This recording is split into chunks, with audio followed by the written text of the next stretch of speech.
এই মুহূর্তে আমি এখন আছি হচ্ছে আপনার মেডিকেল মোড়ে। এইটা যেটা দেখতে পাচ্ছেন এটা হচ্ছে মেডিকেল মোড়। এই কত টাকা? 1500 টাকা। এখান থেকে ইয়ে পাওয়া যাবে না, আবার অটো পাওয়া যাবে না? লালমনিরহাট যাওয়ার জন্য না লালমনিরহাট যাওয়ার এমন কোনো জায়গা নেই যে যাওয়া যায় না অটো। কিছু দূর আসার পর এরকম একটা গোল চত্বরের মতো পাবেন আপনারা যদি এখানে আসেন। তো এখানে আসার পরবর্তীতে জাস্ট হচ্ছে সোজাই যেতে হবে।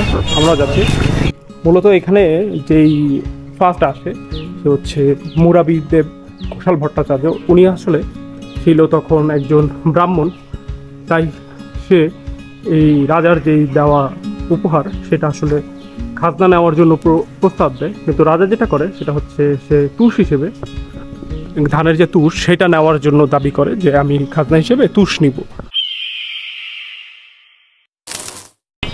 হ্যালো এভরিওয়ান, সবাইকে স্বাগতম জানাচ্ছি আমার 28 নম্বর জেলা লালমনিরহাটের ভিডিওতে। এই মুহূর্তে এখন আমি আছি রংপুরে। তো যারা রংপুরের সিরিজটা দেখেছেন তারা জানেন আমি রংপুর কীভাবে এসেছি, কী দেখলাম, এগুলো সব কিছু কিন্তু রংপুর সিরিজে আছে। তো এই মুহূর্তে আমি রংপুরের যে হোটেল আবাসিক জামাল আবাসিক ছিল সেটা থেকে বের হলাম। বেরিয়ে হচ্ছে এই মোড়টাতে আসলাম। এটা হচ্ছে মেইন ওদের বাজার একটা মোড়। তো এই জায়গাটার নামকে বলা হয় হচ্ছে স্টেশন রোড বাজার মোড় আর কি। তো এখান থেকে হচ্ছে আমরা চলে যাব হচ্ছে মেডিকেল মোড়ে। ওই মেডিকেল মোড় থেকেই হচ্ছে লালমনিরহাট যেই জায়গাটা আছে সেখানে যাওয়ার জন্য গাড়ি পাওয়া যাবে বা বাস পাওয়া যাবে। খুব বেশি কিন্তু দূর নয়, 38 কিলোমিটার দেখাচ্ছে গুগলে দেখলাম। তো এখানে যেই হোটেলটাতে উঠবো সেটা হচ্ছে 39 কিলোমিটার দূরত্বে আর কি। তো এখান থেকে হচ্ছে চলুন একটা রিক্সা নিয়ে নিই। রিক্সা নিয়ে হচ্ছে মেডিকেল মোড় যাই, অ্যান্ড তারপর গিয়ে দেখি আসলে এখানে কী কী অপশন আছে লালমনিরহাট যাওয়ার জন্য। তো ভিডিওটা দেখে থাকুন, এনজয় করতে থাকুন। যাবে মেডিকেল মোড়, মেডিকেল মোড়, মেডিকেল মোড়। হ্যাঁ কত? মেডিকেল মোড়ে নামবেন? হ্যাঁ হ্যাঁ 40 টাকা। মেডিকেল মোড় তো বেশি দূর না, 30 টাকা দেবো না। ব্যাংকের মধ্যে আনতে 30 টাকা।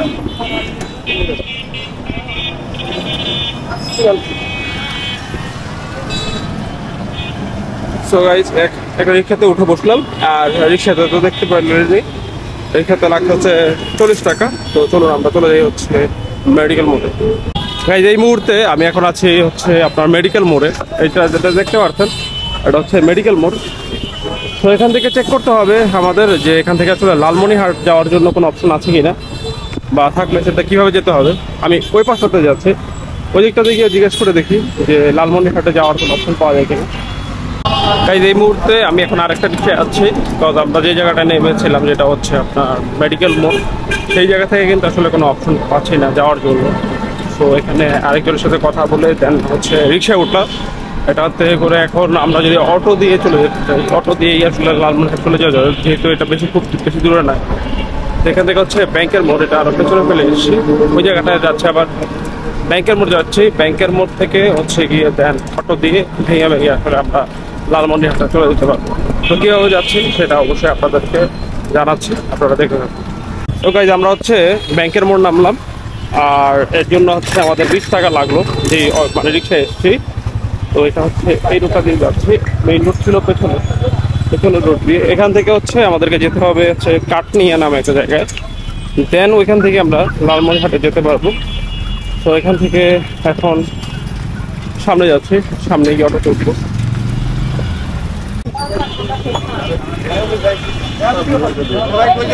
কাটনিয়া আইসো তো বুড়িহাট আইসো 15। এই কত টাকা? 1500 টাকা। এখান থেকে ইয়ে পাওয়া যাবে না, আবার অটো পাওয়া যাবে না? লালমনিরহাট যাওয়ার জন্য না লালমনিরহাট যাওয়ার লাগে? এমন কোনো জায়গা নেই যে যাওয়া যায় না অটো, খালি রেডিয়েশন হয়ে যায় না। ওখান থেকে লালমনিরহাট কতটুকু দূর হচ্ছে? 35 টাকা নেবে, 40 টাকা নেবে, 5 কিলো রাস্তা। হ্যাঁ ঠিক আছে। বললে তাই নেই, পুলিশ হামলাই নেই।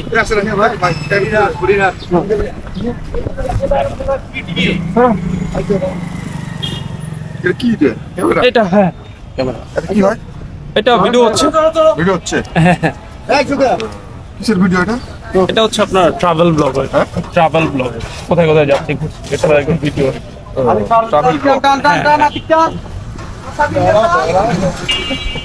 আমরা হচ্ছে হ্যাঁ হ্যাঁ হ্যাঁ ইউটিউবের জন্যই করা আর কি। YouTube channel travel blog. হ্যাঁ মানে ভ্রমণ বিষয়ক ভিডিও আর কি মূলত হচ্ছে। বিএলওজি ব্লগ।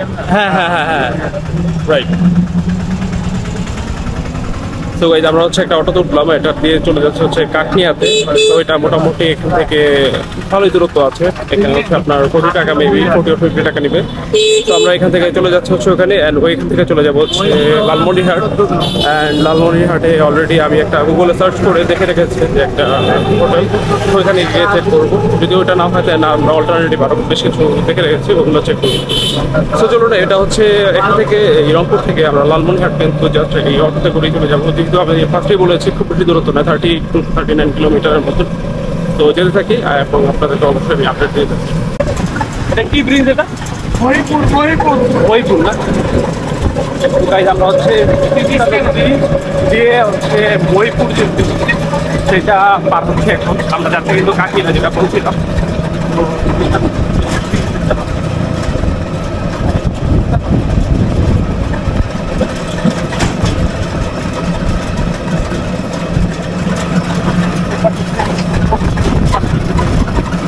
মূলত হচ্ছে এটা শিখরে নদী, আর যেহেতু এখন শুকনার সময় তো নদী অনেকটাই ছোট হয়ে গেছে।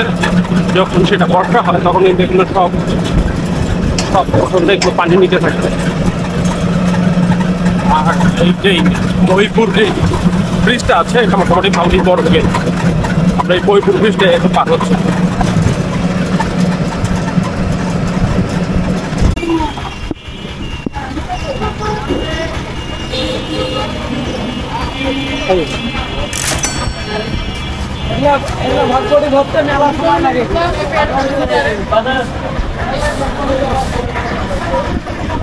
তো গাইজ আমরা হচ্ছে এখন আসছি কাকিনা যেটাকে বলা হয়। তো এখানে এটা হচ্ছে লালমনিরহাটের মধ্যে কিন্তু পড়েছে। তো আমরা এখন এখান থেকে যেটা করব, আমি আস্তে আস্তে আসলে গতকালকে রাতে আমার চকলেট কেক কিনেছিল আমার ব্যাগে, গতকাল রাতে সব খাওয়া হয়নি। আপনারা যারা আগের ভিডিওটা দেখেছেন তারা জানেন যে আমি গতকালকে রাত্রে এসে ফুড ট্রাই করেছিলাম, সেই জন্য এক্সট্রা কিছু মানে কেক দেখেছিলাম যদি লাগে এই জন্য। তো অবশ্য সেটা লাগেনি খুব বেশি। তো এটা এখন খেয়ে নিয়েছি, সো আমার নাস্তার কাজ হয়ে গেছে। এখন এখান থেকে চা খাবো। আর এখান থেকে আমাদের প্ল্যানিং ছিল কিন্তু লালমনিরহাট যাওয়ার জন্য, বাট এখন প্ল্যানিং করছি যে লালমনিরহাট যদি যেতে চাই সেক্ষেত্রে আসলে আমাদের সময়টা ওয়েস্ট হবে, কারণ ওই সাইডে কিন্তু তেমন কোনো ভিউয়ের কিছু নেই, সবই হচ্ছে এই দিকে। তো এখন প্ল্যান করছি যে এখান থেকে যেতে যেতে হচ্ছে পাটগ্রামে গিয়ে দেখি হোটেল নিয়ে থাকা যায় কিনা। বাট জানি ওই সাইডে কিন্তু তেমন বেটার কোনো হোটেল নেই। তারপরও এখন কি আর করার, এখন এখানে একটা জমিদার বাড়ি আছে এগুলো এই কাকিনাতে, যেটা আমি গুগল ম্যাপে দেখলাম। এরপরে তুষ ভান্ডার আছে একটু সামনে। তো আমরা এগুলো দেখতে দেখতে সামনে দিকে যেতে থাকবো। তো আজকে ফার্স্ট ইম্প্রেশন ভিডিও একটু ডিফারেন্ট হবে আদার্সগুলোর থেকে। তো চলুন এখান থেকে আগে চা খেয়ে নিই আশেপাশে ঘর থেকে। তো গাইজ এটা হচ্ছে চা নিলাম। তো এই চা দোকানে এসে বসে চা খাচ্ছে। তো চাটা খাওয়া শেষ করে দেন হচ্ছে আমরা আমাদের লোকেশন ওয়াইজ যেতে থাকবো, এবং আপনাকে আমি আমার প্ল্যানটা যেটা আছে এখন যেহেতু চেঞ্জ করেছি সেটা কিভাবে যাব সেটা আস্তে আস্তে করে বলছি। চা কত?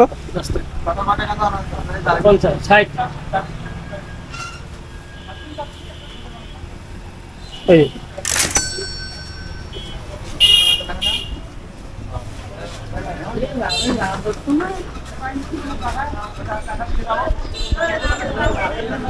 সো গাইজ আমাদের হচ্ছে চা খাওয়া শেষ। এখন আমরা চলে যাব হচ্ছে এদিক থেকে। আমরা এখন যেখানে আছি সেটা হচ্ছে কাকিনা মোড়, এটা অলরেডি বলেছে। আমরা যাব হচ্ছে এখন কাকিনা জমিদার বাড়ি নামে একটা জায়গা আছে, যেটা এখান থেকে 1 কিলোমিটার থেকেও কম। তো এখানটাতে যাবো ফার্স্ট। আমরা তাহলে লালমনিরহাট যাচ্ছি না, লালমনিরহাট যেতে হলে আমাদের এদিক থেকে যেতে হতো। আমরা এখন উল্টো দিক এদিক থেকে যাবো। এদিক দিয়ে গেলে একদম শেষ দিকে গেলে আমরা আরও বেশ কিছু প্ল্যান আছে, এগুলো সবই এই দিকে। তো দ্যাটস ওয়াই আমরা আর ওই লালমনিরহাটের দিকে যাচ্ছি না। তো ফার্স্ট চলুন হচ্ছে আমরা এখান থেকে কাকিনা জমিদার বাড়ি যেটা সেটা একটু চেক করি। এটা হচ্ছে এখান থেকে 900 মিটারের মতো, আপনারা যদি দেখেন 900 মিটারের মতন আছে। তো চলুন আগে এইটুকু হেঁটেই চলে যাওয়া যাবে। তো এইটুকু আমরা গিয়ে ফার্স্ট এটা দেখে আসি। গাইস কিছু দূর আসার পর এরকম একটা গোল চত্বরের মতো পাবেন আপনারা যদি এখানে আসেন। তো এখানে আসার পরবর্তীতে জাস্ট হচ্ছে সোজাই যেতে হবে। আমরা যাচ্ছি হচ্ছে সোজা এই দিকটাতে যাচ্ছি। তবে এখানে গেলেই আর একটু দূরে, আর হয়তো বা কয়েক মিটার আছে বাকি, এখানে গেলেই হচ্ছে সেই যে জমিদার বাড়িটা সেটা পাওয়া যাবে। তো চলুন যেতে থাকি। তো গাইজ এই মুহূর্তে আমি সেই কাকিনা যে জমিদার বাড়িটা আছে সেটা সামনে এসে দাঁড়িয়ে আছে। তো আমি আসলে ভেবেছিলাম যে জমিদার বাড়িটা আরও বেশি বড় হবে, বাট আপনাদেরকে দেখাচ্ছে এটা হচ্ছে সেই জমিদার বাড়ির অংশ বিশেষ জাস্ট এখন আছে। আর এখানে মেবি একটা স্কুল আছে এখানে দেখতে পাচ্ছেন, আর পেছনেও মেবি আর বিল্ডিং আছে। সো এখন আসলে এইখানে তেমন কোনো কিছু অবশিষ্ট নেই, খুবই অল্প একটু আছে। তো এই পুরোটাকেই আসলে এখন সংরক্ষণ করা হচ্ছে যেইটুকু আছে এখন দেখতে পাচ্ছেন। অ্যান্ড এটা প্রায় অলমোস্ট 400 বছর আগে 1687 সালে এটা মানে ফার্স্ট বিল্ড করা হয় এই কাকিনা জমিদার বাড়িটা। আর এটা কয়েকবারই আসলে চেঞ্জ হয় এটার মালিক আর কি। তো শেষে যে ছিল সে হচ্ছে মহেন্দ্র রঞ্জন, যে এখানে মোটামুটি দেখলাম যে অনেক জায়গাতে পপুলার একজন মানুষ। তো সেই ছিল হচ্ছে গিয়ে এখানকার শেষ জমিদার, এবং তিনি আসলে অনেক বেশি খরচে ছিলেন যেটা দেখলাম আমি ইন্টারনেট ঘেটে। তো যার ফলে যেটা হয়েছে, তো তার খুব দ্রুতই আসলে মানে এখান থেকে পতন হয়ে যায়। অ্যান্ড দেন হচ্ছে এটা আসলে আপনার এরকম ভঙ্গুর অবস্থায় আছে এখন বর্তমানে, কজ এটার পরবর্তীতে আর বাংলাদেশ থেকে যখন জমিদার প্রথাটা আসলে চলে যায় তখন এই বাড়িটা থেকে যারা ছিল সেও চলে যায়। অ্যান্ড হচ্ছে পরবর্তীতে এখানকার ইতিহাসে আছে যে তার যে এই মহেন্দ্র রঞ্জনের যেই পরিবার আছে তারা হচ্ছে পরবর্তীতে ইসলাম ধর্ম গ্রহণ করেন এবং তারা রয়ে যায় এখানে। তো যার কারণে এখানে মহেন্দ্র রঞ্জনের বিভিন্ন কিছুই আছে। আমি আসার সময় একটা স্কুল দেখছিলাম, সেটাও হচ্ছে তার নামেই করা। তো বোঝা যাচ্ছে যে পরবর্তীতে হয়তো সে এখানে অনেক কিছুই করেছে যার জন্য তার একটা নাম আছে এখানে। বাট তার যে বাড়িটা সেটা আসলে যেহেতু পরবর্তীতে আর ইউজ হয়নি, তো এই জন্য হচ্ছে ভেঙে যায় এবং এটা হচ্ছে পরিত্যক্ত হয়ে যায় দেখতে পাচ্ছেন। জাস্ট এইটুকুই এখন বর্তমানে কিন্তু আছে। তো এটা আসলে আসলে কিন্তু আসার প্ল্যানিং কোনো ছিল না এই কাকিনা জমিদার বাড়িতে। এটা আমি জাস্ট আসার সময় গুগল ম্যাপে দেখলাম, অ্যান্ড গুগল ম্যাপে দেখে দেন হচ্ছে এইটুকু আসলাম। কথা আমাদের হচ্ছে যে জায়গায় নেমেছি সেখান থেকে 900 মিটারের মতন ছিল। তো আমরা জাস্ট কয়েক মিনিট হাঁটাতেই এখানে চলে এসেছি তখন। তো এই জন্যই আসলে এটাতে আসে, নাহলে এটার কোনো আসার প্ল্যানিং ছিল না। তো এখন যেটা করবো সেটা হচ্ছে আমরা এখান থেকে চলে যাবো হচ্ছে তুষ ভান্ডারে। এটা হচ্ছে গিয়ে এখানে সামনেই আরেকটা জায়গা, ওইখানেও একটা জমিদার বাড়ি আছে। যেহেতু আমাদের এখন প্ল্যান চেঞ্জ হয়েছে, সো এখন আমরা ডিফারেন্ট ওয়েতে যাচ্ছি। তুষ ভান্ডার যাবো, ওই তুষ ভান্ডারের জমিদার বাড়িটা দেখে দেন আমরা সরাসরি চলে যাবো পাটগ্রামে। অ্যান্ড পাটগ্রামে গিয়ে দেন হচ্ছে আমরা ওখানে গিয়ে হয়তো কোনো একটা হোটেল খুঁজে দেখবো। আমাদের হোটেলের কোনো এখন পরিকল্পনা নেই, কজ আমরা যেহেতু লালমনিরহাটের পরিকল্পনা করে এসেছিলাম, এখন পরিকল্পনা টোটালি চেঞ্জ। সো চলুন যেতে থাকি হচ্ছে তুষ ভান্ডারের দিকে এবং এরপরে পাটগ্রামে। তো তারপর গিয়ে দেখি ওইখানে হোটেল পাওয়া যায় কিনা। এখন আমরা হচ্ছে এটা দেখে বের হলাম। অ্যান্ড এখন যেটা করবো সেটা হচ্ছে যে মেইন রোডে এসেছিলাম সেই মেইন রোডটাতে যাচ্ছি, কজ ওইখান থেকে হচ্ছে তুষ ভান্ডারের আবার অটো পাওয়া যাবে। খুব বেশি দূরে নয় তুষ ভান্ডার, যেটা দেখলাম যে খুব কাছাকাছি। তো আমরা হচ্ছে ওখানে যে দেন তুষ ভান্ডার পর্যন্ত যাই। তুষ ভান্ডার গিয়ে আপনাদের যে তুষ ভান্ডারের যে জমিদার বাড়িটা আছে সেটা দেখাই। তুষ ভান্ডার জমিদার বাড়িটা ভালোই, সো ওইটাতে যাই। চলুন যেতে থাকি। আসলে আমি সামনে গিয়ে দেন হচ্ছে আপনাদেরকে জানাচ্ছি তুষ ভান্ডার যেতে কত টাকা খরচ হচ্ছে।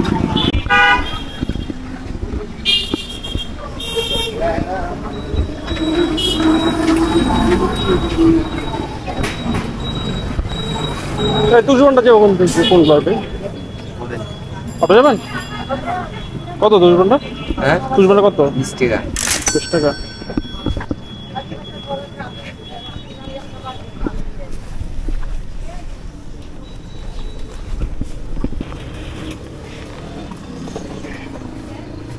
আর ভাই ওই যে এখানে নামাবেন ওইখান থেকে হচ্ছে ওই যে তুষ ভান্ডারের যে জমিদার বাড়িটা ওটা কত দূরে? জমিদার বাড়ি যাবেন? হ্যাঁ হ্যাঁ, তা নিয়ে যাবো ওলা অল্প একটু রাস্তা। অল্প একটু আছে না? ঠিক আছে, তাহলে হচ্ছে গাইজ আমরা হচ্ছে তুষ ভান্ডার যে জায়গাটা আছে সেটাতে যাচ্ছি। এটা হচ্ছে এই মোটা থেকেই নেমেছি উঠেছি আর কি, এখান দিয়ে এসে অটোতে উঠলাম। সো এখান থেকে হচ্ছে 20 টাকা তুষ ভান্ডারে। তো চলুন যেতে থেকে হচ্ছে আমাদের হচ্ছে পরবর্তী লোকেশনে। গাইজ এই মুহূর্তে আমি আছি এখন সেই তুষ ভান্ডার জমিদার বাড়ির সামনে। আপনারা দেখতে পাচ্ছেন এটা হচ্ছে সেই তুষ ভান্ডার জমিদার বাড়ি, বাট এখানে গেট লাগানো কিনা চলুন একটু গিয়ে দেখে আসি।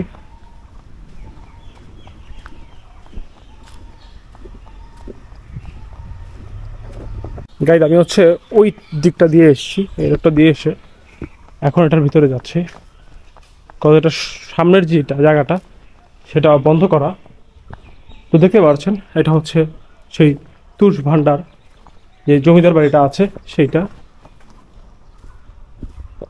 এটা হচ্ছে সামনের অংশ, আপনাদেরকে এখন এই পাশটা থেকে দেখাই, দেখতে পাচ্ছেন লেখা আছে তুষ ভান্ডার জমিদার বাড়ি, কালীগঞ্জ, লালমনিরহাট।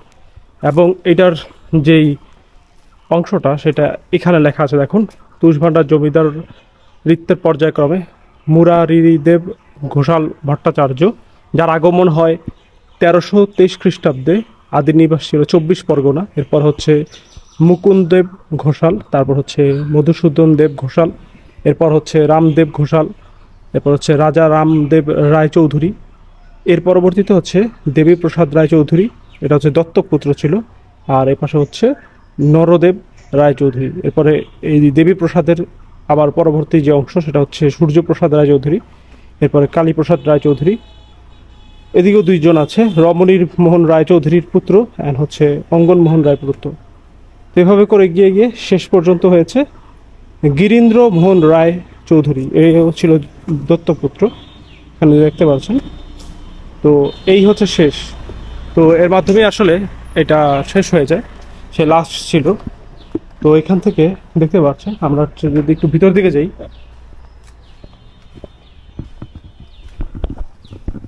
এখানে দেখতে পাচ্ছেন এই জমিদার বাড়ির ভিতরটা।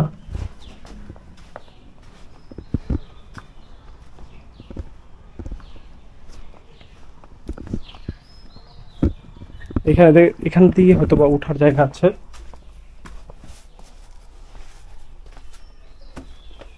দেখতে পাচ্ছেন এখানে কিন্তু উঠার স্পেস আছে, বাট অবস্থা খুবই খারাপ এখানের উঠার। তো এটা উঠাটা একটু রিস্কি, বাট এখানে উঠার উপরে অপশন আছে। তো না উঠাটাই বেটার, কজ জায়গায় জায়গায় একদম ভেঙে গেছে। তো হচ্ছে বিষয়। এছাড়াও এই বাড়িটার নাম তুষ ভান্ডার কেন হয়েছে সেটার একটা মজার স্টোরি আছে, সেটা আমি আপনাদেরকে এখন বলছি। মূলত এখানে যেই ফার্স্ট আসে সে হচ্ছে মুরারিদেব ঘোষাল ভট্টাচার্য। উনি আসলে ছিল তখন একজন ব্রাহ্মণ, তাই সে এই রাজার যেই দেওয়া উপহার সেটা আসলে খাজনা নেওয়ার জন্য প্রস্তাব দেয়। কিন্তু রাজা যেটা করে সেটা হচ্ছে সে তুষ হিসেবে, ধানের যে তুষ সেটা নেওয়ার জন্য দাবি করে যে আমি খাজনা হিসেবে তুষ নিব। তো এখানে তখন যেটা ঘটে যে তখন এই বাড়িটাকেই তখন তুষ সংগ্রহের জন্য রাখা হতো, এবং এই ঘটনাকে ভিত্তি করেই যেহেতু তুষ রাখা হতো তখন এটাকে বলা হতো তুষ ভান্ডার। তো এখান থেকে এটা নাম হয়ে গেছে তুষ ভান্ডার জমিদার বাড়ি। তো এটা একটা মজার স্টোরি এই বাড়িটাকে নিয়ে। তো গাইজ আমাদের হচ্ছে এই তুষ ভান্ডার যে জমিদার বাড়িটা ছিল সেটা দেখা শেষ। সো আমরা এখন সামনের দিকে যাচ্ছি। এখান থেকে আমরা চলে যাব হচ্ছে পাটগ্রামের দিকে। তো কীভাবে যেতে হবে এখানে আসার সময় জিজ্ঞেস করছিলাম। তো এখান থেকে একটু যাওয়াটা ঝামেলা, কজ এটা একটা মাঝখানে জায়গা। তো এখান থেকে আসলে কোনোভাবে যাওয়া যাচ্ছে কি না সরাসরি সেটা জানাচ্ছি। আর যদি না যাওয়া যায় তাহলে দরকার পড়লে আমরা হচ্ছে কাকিনা বাজার যেখানে ছিল সেখানে ব্যাক করে ওইখান থেকে আবার চলে যাব। আর এখান থেকে যদি যাওয়া যায়, কীভাবে যাওয়া যাচ্ছে অবশ্যই সেটা আপনাদেরকে আপডেট দিচ্ছি। সো গাইজ আমরা হচ্ছে এই প্রথম যে পার্টটা যেটা হচ্ছে ফার্স্ট ইমপ্রেশন ভিডিও, সেটা ভাবছি যে বড় হয়ে যাচ্ছে, তাই এইখানেই শেষ করে দিচ্ছে এই ভিডিওটাকে। আপনাদের এই ভিডিওটা লালমনিরহাটের ভিডিওটা কেমন লাগলো সেটা অবশ্যই কিন্তু আপনি আমাকে কমেন্ট করে জানাতে পারেন। আর ভালো লাগলে অবশ্যই লাইক দিয়ে দেবেন ভিডিওতে একটা। আর যদি নতুন হয়ে থাকেন তাহলে অবশ্যই চ্যানেলটা সাবস্ক্রাইব করে ফেলবেন, কারণ এটা খুবই ইম্পর্টেন্ট।